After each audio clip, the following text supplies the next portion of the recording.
नमस्कार दोस्तों, आपके अपने YouTube channel the make future में आपका स्वागत है। मैं कुमार अजय आज आप लोगों के लेकर आए हैं एक नया टॉपिक है आधुनिक भारत का इतिहास का ही, जिसमें से हम पढ़ने वाले हैं जो सामाजिक सांस्कृतिक आंदोलन। जो सामाजिक सांस्कृतिक आंदोलन की इसके तहत हम पढ़ने वाले हैं जो भी समाज में कुरीतियाँ थी, चाहे हिंदू धर्म के लेकर हो, कोई भी धर्म को लेकर हो, लेकिन हम मेनली हिंदू धर्म को लेकर ही जो कुरीतियाँ फैली थी उसके बारे में हम लोग आज चर्चा करने वाले हैं। जिसमें ब्रह्म समाज जिसमें राजा राम मोहन राय थे, ठीक है। इसमें व्यक्तित्व की भी बात करेंगे, व्यक्ति की भी बात करेंगे, और जो समाज थी, संस्थाएं थी, ठीक है, उनकी भी बात हम लोग करने वाले हैं, ठीक। जैसे दयानंद सरस्वती हो, ईश्वर चंद्र विद्यासागर हों, ठीक है, ज्योतिबा फूले की भी बात हम लोग बाद में बात करेंगे, ठीक है। इन सब चीज़ों की हम लोग इस सेगमेंट में बात करने वाले हैं, जिसमें से पहला है हम लोग बात करेंगे ब्रह्म समाज और राजा राम मोहन राय के बारे में। इसके पूरी जननी की हम लोग बात करेंगे कि कैसे कैसे, और जो कुरीतियाँ जो सती प्रथा थी, जैसी कुरीतियाँ थी वो कैसे बंद हुई, इसके बारे में हम लोग विस्तृत जानकारी करने वाले हैं। तो एक हेडिंग आप लोग डाल सकते हैं, सामाजिक तथा सांस्कृतिक आंदोलन। सामाजिक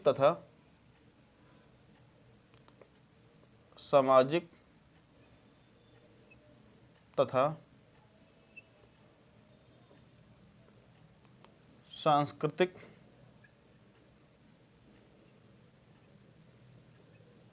आंदोलन।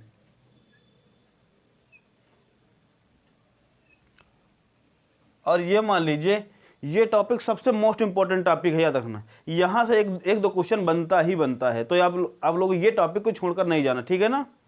यदि आप नए हैं तो पिछले वीडियो की भी प्लेलिस्ट बनी है, उसमें आप देख सकते हैं, ठीक है ना। तो ये जो नया टॉपिक इसके बारे में हम लोग आज चर्चा करने वाले हैं। इस टॉपिक के अंदर हम पहले पढ़ने वाले हैं राजा राम मोहन राय,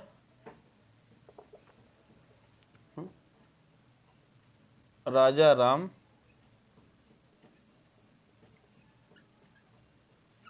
मोहन राय, राजा राम मोहन राय एवं ब्रह्म समाज, इसका टॉपिक है, ठीक है ना। तो राजा राम की वही बात कर लेंगे, और इनकी जो इनके द्वारा स्थापित की गई संस्था जिनका नाम है ब्रह्म समाज, हम लोग इसकी भी बात कर लेंगे, ठीक। चलिए, तो दरअसल जो पहले शुरू करते हैं हम राजा राम मोहन राय से, ठीक है ना। तो ब्रह्म समाज का गठन अभी कर लिया जाएगा। तो सर राजा राम मोहन राय है, इनका जो जन्म हुआ या इनका जो कार्यकाल था, ठीक, जो इनका जन्म हुआ, जन्म कहाँ हुआ, इनका जन्म हुआ 1772 ईस्वी में। कहाँ पर? बंगाल में। बंगाल में एक जगह है राधानगर नामक स्थान पर हुआ था, ठीक। बंगाल में ही राधानगर नामक जगह पर इनका जन्म हुआ। और जन्म किस परिवार में हुआ? इनका जन्म हुआ एक ब्राह्मण परिवार में।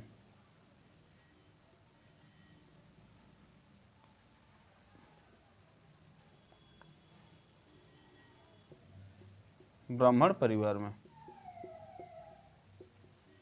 इनका जन्म एक ब्राह्मण परिवार में हुआ, लेकिन ये उस मानसिकता के नहीं थे, ब्राह्मणी मानसिकता के नहीं थे। दरअसल क्या ये एक आधुनिक व्यक्ति थे, क्योंकि ये पढ़े लिखे आधुनिक व्यक्ति थे। ये पुरानी परंपराओं को नहीं मानते थे। पुरानी परंपराएं मीन्स ऐसे नहीं कि मानते ही नहीं थे, ये एक ईश्वरवादी, ये एक भगवान को ही मानते थे। लेकिन जो समाज में कुरीतियां फैली थी, इनको ये बहिष्कार करना चाहते थे, ठीक है।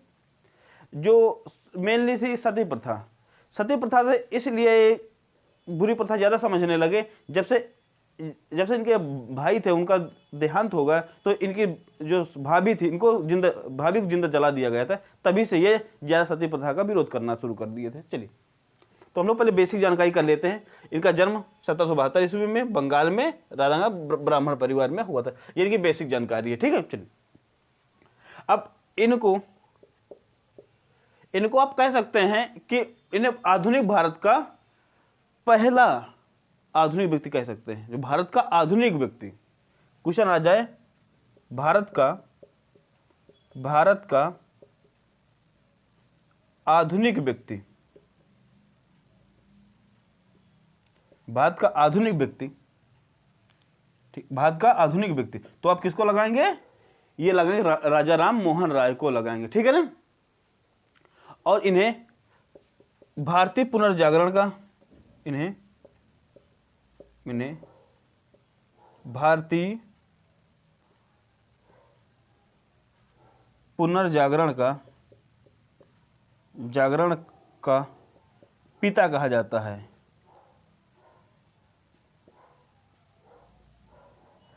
भारतीय पुनर्जागरण, क्वेश्चन करेगा कि भारतीय पुनर्जागरण का पिता किसे कहा जाता है?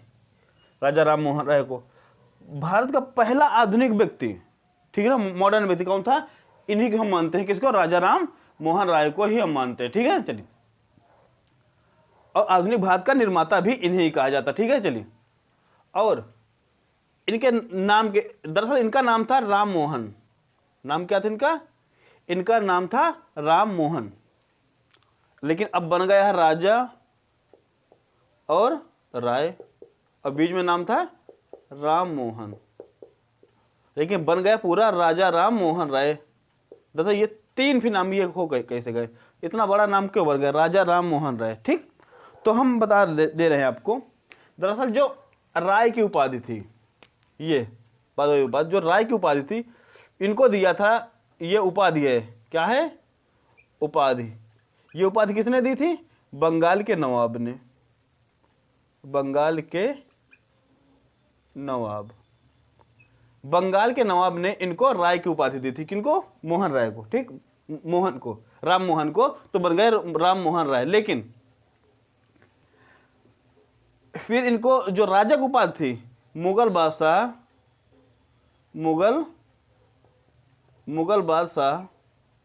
कौन थे? अकबर दुती। और राजा की उपाधि किसने दी? मुगल बादशाह अकबर दुती ने इनको राजा की उपाधि दी। किनको उपाधि दी? राजा की उपाधि दी इनको, ठीक है। चलिए, राजा की उपाधि किसने दी? अकबर दुती ने दी, आप लोग याद रखिएगा, ठीक। चलिए, अब दूसरा पॉइंट अभी इनके बारे में नोट कर लीजिए। इन्होंने 1809 में फारसी पुस्तक लिखी, फारसी भाषा में पुस्तक, ठीक है, पुस्तक लिखी। इनका नाम क्या था? तुहफात उल मुवाहिदीन। क्या नाम था? तुहफात उल मुवाहिदीन। इसका हिंदी मतलब क्या होता है? एकेश्वरवादियों का उपहार। इसका हिंदी मतलब होता है एकेश्वरवादियों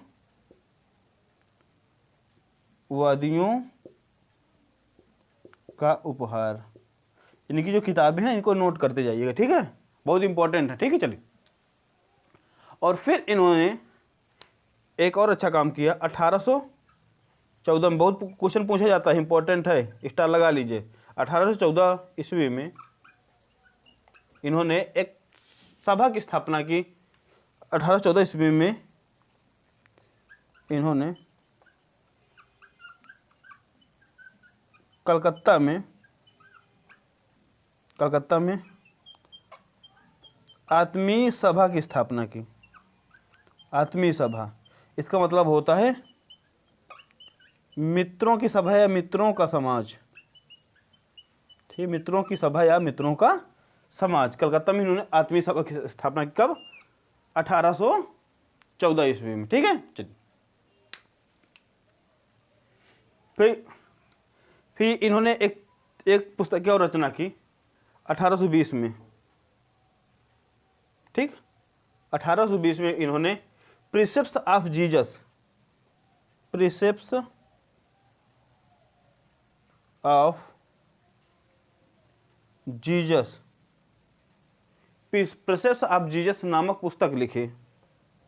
नामक पुस्तक, कभी क्वेश्चन पुस्तकों से आ जाते हैं ना इनके, तो प्रिसेप्ट्स ऑफ जीसस नामक पुस्तक किसकी है? तो आप बता देंगे राजा राम मोहन राय की, ठीक है ना। तो इस टाइप के क्वेश्चन आपसे आ जाते हैं, ठीक है। चलिए, और दरअसल क्या था, ये पुस्तकें तो लिखी रहती, और ये जो समाज में कुरीतियाँ चल रही थी, इनको बहुत ज़्यादा बहिष्कार कर, जैसे सती प्रथा का, और ये बहुदेववाद को नहीं मानते थे, ये एकेश्वरवादी थे। इसीलिए उन्होंने एकेश्वरवादियों का उपहार नामक पुस्तक भी लिखी, एकेश्वरवादियों का उपहार नामक पुस्तक लिखी, जिसका फारसी भाषा में नाम है क्या, तुहफात उल मुवद्दीन या मुहाइद्दीन, ठीक है ना। इसलिए और ये जो भी सामाजिक कुरीतियां थी सबको क्या करते थे, बहिष्कार, सामाजिक कुरीतियों को बहिष्कार करने के चक्कर में इनका खुद ही सामाजिक बहिष्कार हो गया था, इनको घर से बाहर निकाल दिया गया था, ठीक है ना। चलिए फिर जाकर इन्होंने 1828 में, कब, मतलब अगस्त की बात है, अगस्त 1828 ईस्वी में, 29 लिखोगा, अगस्त 1828 ईस्वी में ब्रह्म सभा की स्थापना की। किसकी? ब्रह्म सभा की स्थापना। यही जो ब्रह्म सभा, इसका नाम आगे परिवर्तित करके ब्रह्म समाज कर दिया गया था, ब्रह्म समाज, ठीक है ना। इसी का नाम आगे परिवर्तित कर क्या कर दिया गया था, ब्रह्म समाज। तो आपसे ब्रह्म सभा या ब्रह्म समाज की स्थापना पूछे तो 1828 लगाना, तो कभी महीना अगस्त नहीं पूछा जाएगा, केवल आपसे डेट पूछी जाएगी। 1828 में ब्रह्म समाज की स्थापना की इन्होंने, ठीक है ना। तो ये कहानी आप लोग देखते रहिए, ठीक। अब एक चीज इन्होंने कॉलेज ढेर सारी स्थापना की। उन्होंने 1825 ईस्वी में वेदांत कॉलेज की स्थापना की। 1825 ईस्वी में वेदांत कॉलेज की स्थापना। 1825 ईस्वी में इन्होंने क्या किया, इन्होंने वेदांत कॉलेज की स्थापना की। और अब ये सती प्रथा का विरोधी कर रहे थे, तो इन्होंने मतलब 1829 ईस्वी में इनके सहयोग से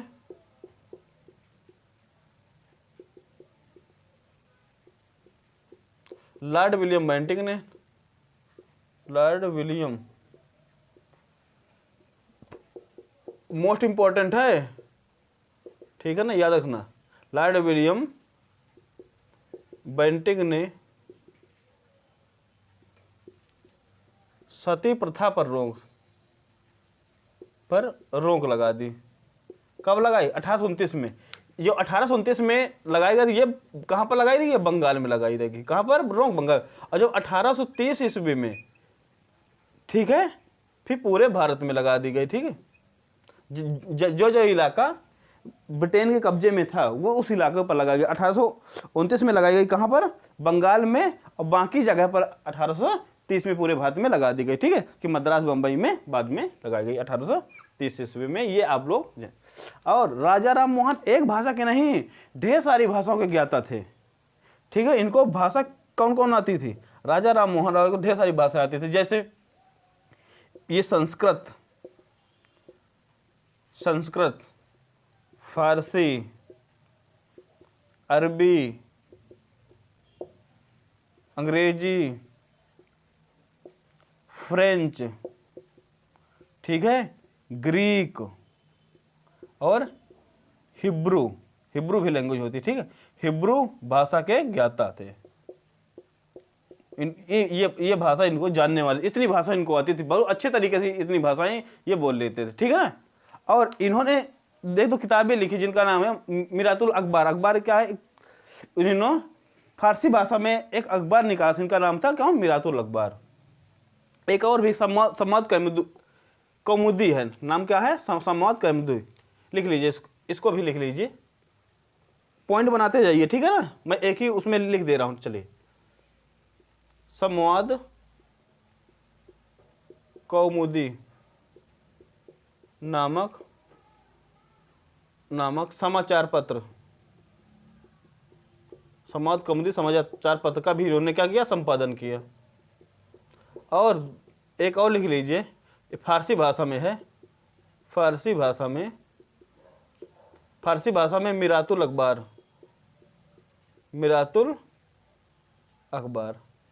फारसी भाषा में मिरातुल अखबार है। और जो समझ बंगाली भाषा में ही था, सम्मत कौमुदी नामक इन्होंने समाचार पत्र निकाला था, ठीक है ना। तो ये इनके जो अखबार है ये बहुत इंपॉर्टेंट है, याद रखना बात, ठीक है ना। और इन्होंने जो डेविड हेयर के सहयोग से, किसके सहयोग से, डेविड हेयर के सहयोग से इन्होंने एक हिंदू कॉलेज, कलकत्ता में हिंदू कॉलेज की भी इन्होंने स्थापना की थी, ठीक है ना। हिंदू कॉलेज की भी इन्होंने क्या की थी, स्थापना की थी। इसके बाद जो अकबर द्वितीय का शासनकाल था उस समय, जिस समय ये चल रहे थे, अब इनको भेज दिया कि भैया उनको जो ब्रिटेन में, दरअसल क्या बात थी, ब्रिटेन में अकबर द्वितीय की पेंशन कम कर दी गई थी, या पेंशन होती थी, अब भाई उतने में खर्चा नहीं पूरा हो पा रहा, तो राजा राम मोहन लोग अंग्रेजी भी आते, लैंग्वेज आते थे, वो कहे कि भैया हमारी सिफारिश आप ब्रिटेन में राजा साहब का कह दीजिए कि हमारी पेंशन बढ़वा दे। कब क्या कर दे, पेंशन बढ़वा दे। तो ये उनकी पेंशन बढ़वाने, इसीलिए तब जब पेंशन बढ़वाने जा तब इन्होंने, अकबर द्वितीय ने इनको राजा की उपाधि दी थी, याद रखना बात।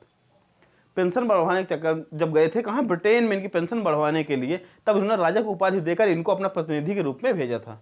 लेकिन दुर्भाग्य से 1833 में, कब, टाइम लगभग 27 सितंबर 1833 में, वही है ब्रिस्टल कहाँ पर, इंग्लैंड में। ब्रिस्टल कहाँ पर है, इंग्लैंड में। 27 सितंबर 1833 ईस्वी को ब्रिस्टल इंग्लैंड में क्या हो गई, इनकी मृत्यु हो गई। क्या हो गई इनकी, 27 सितंबर 1833 ईस्वी में इनकी मृत्यु हो जाती है, ठीक। अब ब्रह्म समाज का काम कौन सा संभालता है, अभी हम लोग इसके बाद डिस्कशन करने जा रहे हैं, ठीक। तो पहले आप करिए इन चीज़ों को, इन पॉइंटों को आप लोग नोट कर लीजिए, फिर हम बता रहे हैं आगे चीज़ें, ठीक। आप लोग ये पॉइंट आप लोगों ने नोट डाउन कर लिया होगा, ठीक। इसमें जो सबसे ज़्यादा इंपॉर्टेंट है आप लोग इसको जरूर याद रखना, ठीक है। मैं मोस्ट इंपॉर्टेंट लिख भी दिया है। 1829 का जो सती प्रथा का उन्मूलन की बात की गई, ठीक। सती प्रथा का हो गया, सती प्रथा का उन्मूलन 1829 में, ये बंगाल में किया गया था। फिर 1830 में पूरे भारत में जहाँ जहाँ उनका इलाका था सब कर दिया। और ये सम्मत कमदी और मिरातुल अखबार, ये याद रख लेना है। और 1814 की ये कलकत्ता में जो आत्मीय सभा की स्थापना की गई थी ये, और ब्रह्म समाज की स्थापना 1828 में। ये इंपॉर्टेंट पॉइंट है, ठीक है ना। 25 में वेदांत कॉलेज, बस। और इनका जन्म इंपॉर्टेंट नहीं है, उपाधि कभी पूछ सकता है कि हाँ, मृत्यु देख लेना कि इंग्लैंड में हुई थी इनकी, ठीक है। और जो इनका उपाधि है, उपाधि ज्यादा इंपॉर्टेंट नहीं, लेकिन उपाधि, राय की उपाधि उतनी इंपॉर्टेंट नहीं जितनी है राजा की उपाधि। किसने दी थी, अकबर द्वितीय, मुगल बादशाह अकबर द्वितीय ने। इतना याद कर लेना, ठीक। कितनी भाषाओं ज्ञान था ये आप लोग याद कर लेना, लेकिन एग्जाम में ये नहीं पूछा जाएगा। ये पूछा जा सकता है, ये किताबें पूछी जा सकती हैं, ब्रह्म समाज की स्थापना जरूर पूछा, ये भी इंपॉर्टेंट है, ठीक है। ये पॉइंट इंपॉर्टेंट है, आप लोग कर लीजिए, ठीक। चलिए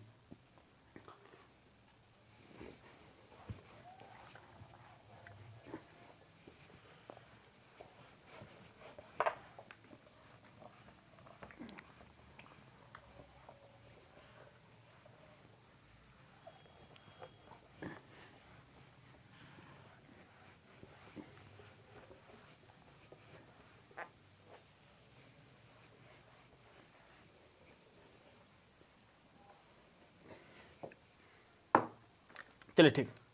अब ब्रह्म समाज में जो महत्वपूर्ण व्यक्ति जिन्होंने स्थापना की, कौन थे, राजा राम मोहन राय। राजा राम मोहन राय की मृत्यु आपको पता ही है 1833 में ब्रिस्टल में हो जाती है।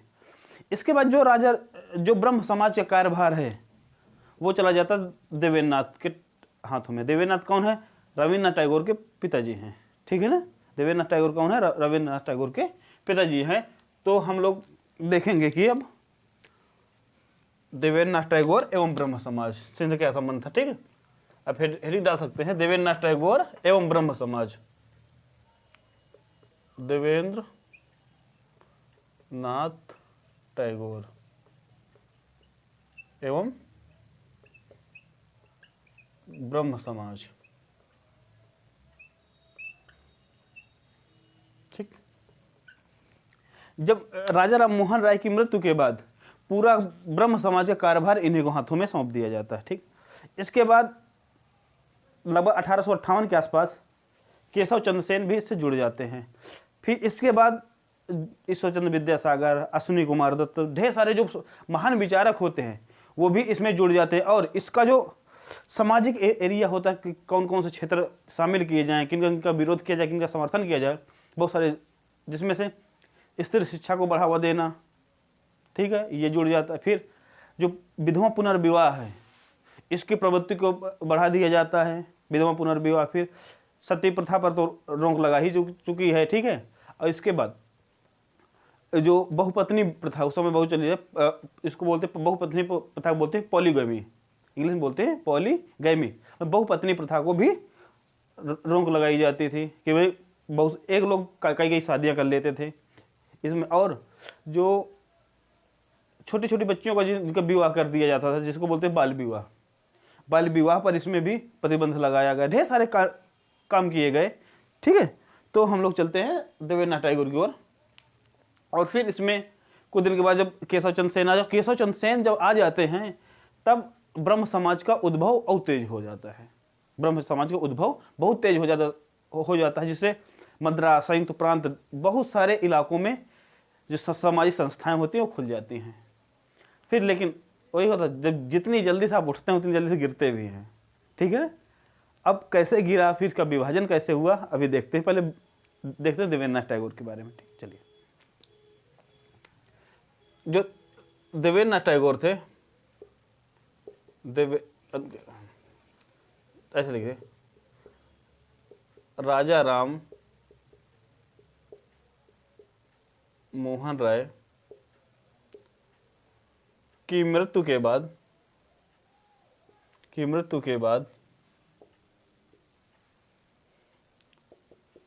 ब्रह्म समाज का कार्यभार पूरा देवेंद्रनाथ टैगोर के हाथों आ जाता है, के हाथों में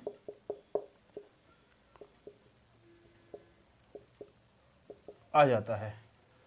देवेंद्रनाथ टैगोर थे, इनका टाइम पीरियड था, यहाँ लिख सकते हैं कि ये 1870 में इनका जन्म हुआ, ये 1905 तक रहे, 1817 से 1905 तक, ठीक। चलिए, अब इनके हाथों पूरा कार्यभार संभाल। और ये पहले जो देवेंद्रनाथ टैगोर हैं, पहले ये दो संस्थाओं से जुड़े थे। कौन? इसका नाम था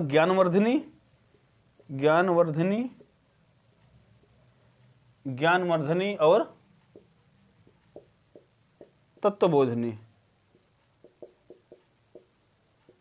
तत्वबोधिनी या बोधिनी सभा से जुड़े थे, ठीक है। पहले जब ब्रह्म समाज के पहले ये ज्ञानवर्धनी और तत्वबोधिनी सभाओं से क्या थे, ये इससे संबंधित थे या इनसे जुड़े थे। फिर अब तत्वबोधिनी सभा की स्थापना कब की गई? क्वेश्चन पूछ लेता कभी कभी। तत्वबोधिनी सभा की स्थापना 1839 में की गई, याद रखना। ये तत्वबोधिनी सभा आपके लिए इंपॉर्टेंट है, ठीक है। तत्वबोधिनी सभा की स्थापना कब की गई? 1839 ईस्वी में की गई। और तत्वबोधिनी सभा तत्वबोधिनी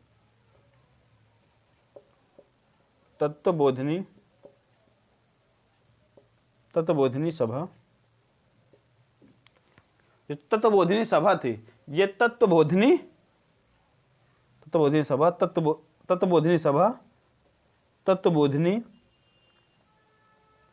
पत्रिका का संपादन करती थी।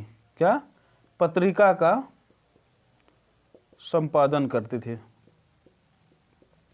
थी, ठीक। क्वेश्चन काफी बार पूछा गया है कि तत्वबोधिनी सभा कौन सी पत्रिका निकालता था, तो तत्वबोधिनी सभा तत्वबोधिनी पत्रिका निकालता था, ठीक है ना। चलिए कर सकते हैं। फिर अब इसके बाद इन्हीं के टाइम पीरियड में जब ब्रह्म समाज की सदस्यता बढ़ने लगी, क्या हुआ? जब ब्रह्म समाज की सदस्यता बढ़ने लगी तो कौन कौन जुड़ा? ईश्वरचंद्र विद्यासागर,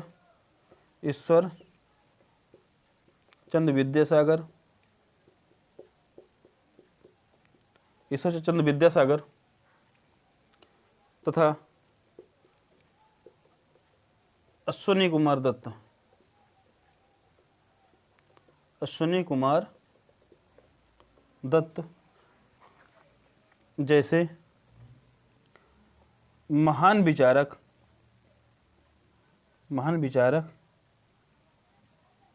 इससे जुड़े। महान विचारक क्या हुआ, इस सभा से जुड़ गए। और इन्होंने क्या क्या किया, जब जुड़ गए तो फिर इसके बाद क्या हुआ, इन्होंने क्या किया, विधवा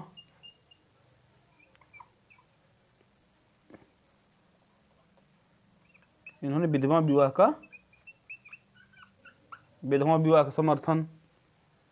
सती प्रथा में तो रोक लगा ही जा चुकी है। स्त्री शिक्षा को बढ़ावा, स्त्री शिक्षा को बढ़ावा दिया। अरे ईश्वरचंद्र विद्यासागर ने कई स्कूलें खुद भी खोली नहीं ना। चलिए इस तरह स्त्री शिक्षा को बढ़ावा। फिर बहुपत्नी प्रथा का उन्मूलन, बहुपत्नी प्रथा का क्या किया, इसका उन्मूलन किया। और जो आडंबरपूर्ण नीतियां थी, आडंबरपूर्ण नीतियों का विरोध किया गया। ठीक, तो देवेंद्रनाथ टैगोर के पॉइंटों में ये पॉइंट आप क्या करिए, लिख लीजिए। फिर हम लोग चलते हैं केशव चंद्र सेन की ओर। ठीक है, चलिए ये पॉइंट आप लोगों को लिख लीजिए। इसके लिए इंपॉर्टेंट कौन है, तत्व ज्ञानवर्धिनी उतनी इंपॉर्टेंट है कि तत्वबोधिनी इंपॉर्टेंट है। स्थापना कब की गई, ये किस पत्रिका का संपादन करती थी, ये इंपॉर्टेंट है। ठीक है ना। और ये जो महान विचारक जुड़े, इनको भी एक बार याद रख लीजिए। लेकिन जो मेन पॉइंट है, 2 पॉइंट है, ये है। ठीक है। और मतलब से राजा राम मोहन की मृत्यु के बाद जो ब्रह्म समाज का कार्यभार किसको दिया गया, ये भी आप पढ़ सकते हैं। ठीक, चलिए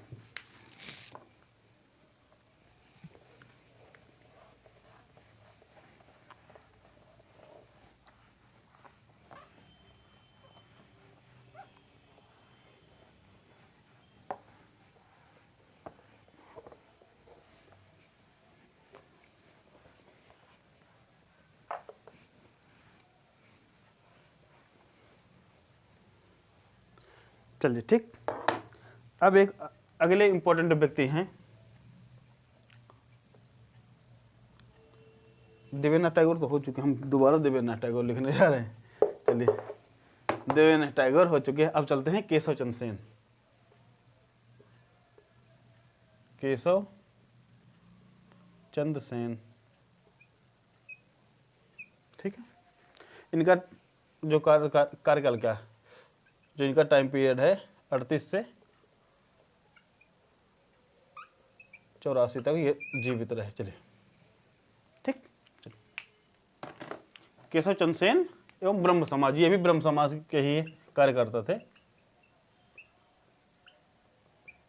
दरअसल ये क्या थे, ब्रह्म समाज के आचार्य थे। ठीक, जब ईश्वरचंद्र विद्यासागर नहीं, जब राजा राम मोहन राय खत्म हुआ तो इनको कार्यभार दिया गया देवेंद्रनाथ टैगोर। और देवेंद्रनाथ टैगोर के टाइम में इन्होंने किस रास्ता ग्रहण की, कब की, 1858 के आसपास। 1858 में क्या, ब्रह्म समाज की सदस्यता ग्रहण की। ठीक, और जब ग्रहण की फिर इसके बाद मतलब इनको हुई, मतलब केशव चंद्र सेन को, इनको देवेंद्रनाथ टैगोर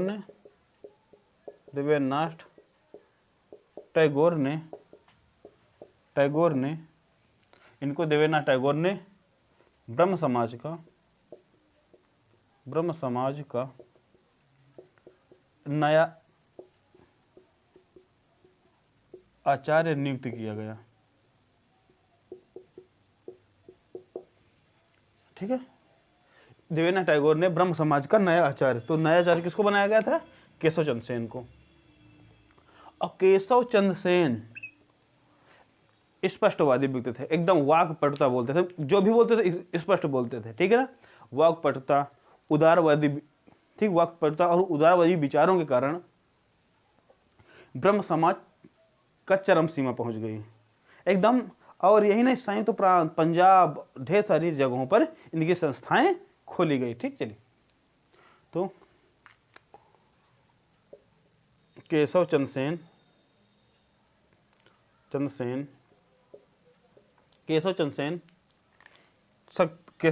की शक्ति, वाक्पटुता, किसमें थी? वाक्पटुता, उदारवादी विचारों के कारण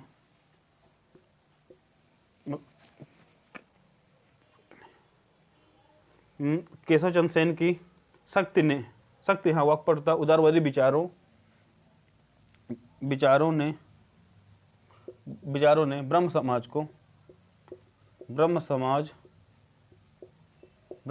को लोकप्रिय बनाया।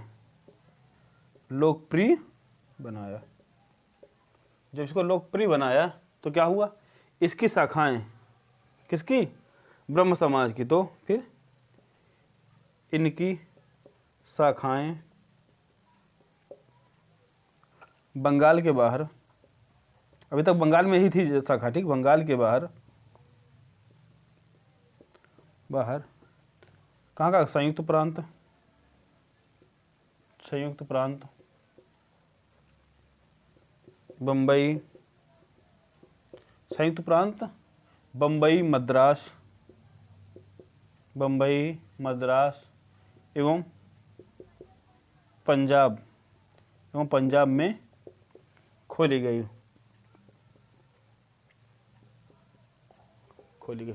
लेकिन जल्द ही देवेंद्रनाथ टैगोर और केशव चंद्र के बीच मतभेद हो गया। ठीक है, कि ये मानते, जो देवेंद्रनाथ टैगोर थे वो अपनी बात को मनवाने के लिए तैयार रहते थे कि हम ज़्यादा सुदृढ़, जब जिसके पास अब शक्तियाँ ज़्यादा आ जाती हैं या लोग ज़्यादा प्रिय किसी करने लगते हैं, उनको लगता है कि अब इस संस्था में मेरा ही बोलबाला है। लेकिन जब दूसरा होता है उसको भी लगता है कि मेरा ही बोलबाला है।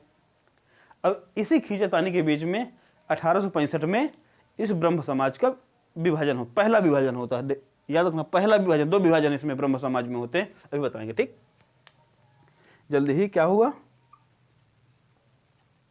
केशव चंद्र सेन एवं देवेंद्रनाथ टैगोर के बीच मतभेद हो जाते हैं। जल्दी ही क्या होता है? केशव चंद्र सेन और देवेंद्रनाथ टैगोर के बीच मतभेद हो जाते हैं और 1865 ईस्वी में केशव चंद्र सेन को आचार्य की पदवी से कौन? देवेंद्रनाथ टैगोर बर्खास्त कर देते हैं। अब इनको जो आचार्य की पदवी से बर्खास्त कर दिया गया तो फिर क्या हुआ? 1865 ईस्वी में, 1865-66 में, ठीक है ना, 65-66 ईस्वी में ब्रह्म समाज का प्रथम विभाजन होता है। प्रथम विभाजन होता है, 2 भागों में बढ़ जाती है। ब्रह्म समाज कितने भागों में? 2 भागों में बढ़ जाती है। एक भाग को देखते हैं देवेंद्रनाथ टैगोर,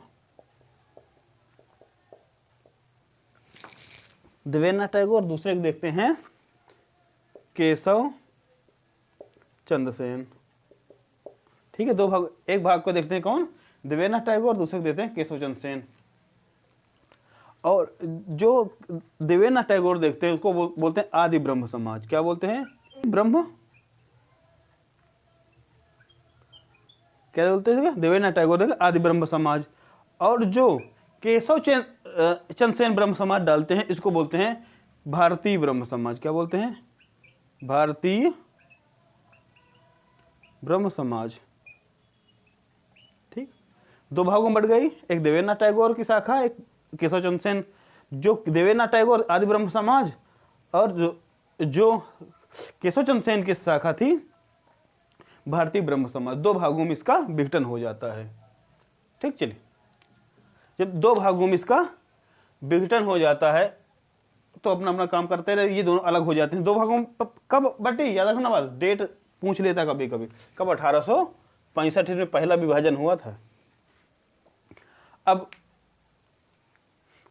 जो ये संस्था थी ये कह रही थी भैया जो पाखंड है, आडंबरपूर्ण नीतियां, इनको हम नहीं मानेंगे। लेकिन इसी बीच में एक घटना घटती है, जो केशव चंद्र सेन होते हैं, कौन, कुछ मिटा दे रहे हैं, उसके बीच में लिख दे रहे हैं, ठीक है। जो केशव चंद्र सेन होते हैं, चलिए यहां लिख दे रहे हैं हम,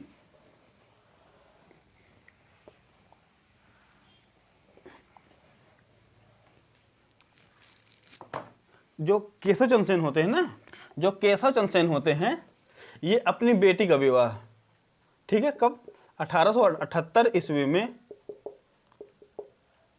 क्या कहते, केशव चंद्र सेन 1878 ईस्वी में केशव चंद्र सेन ने अपनी 13 वर्षीय पुत्री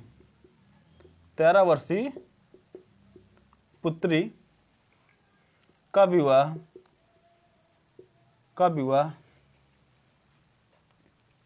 कूच बिहार के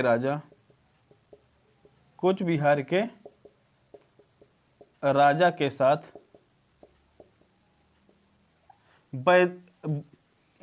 साथ वैदिक कर्मकांडों के साथ, कैसे, वैदिक कर्मकांडों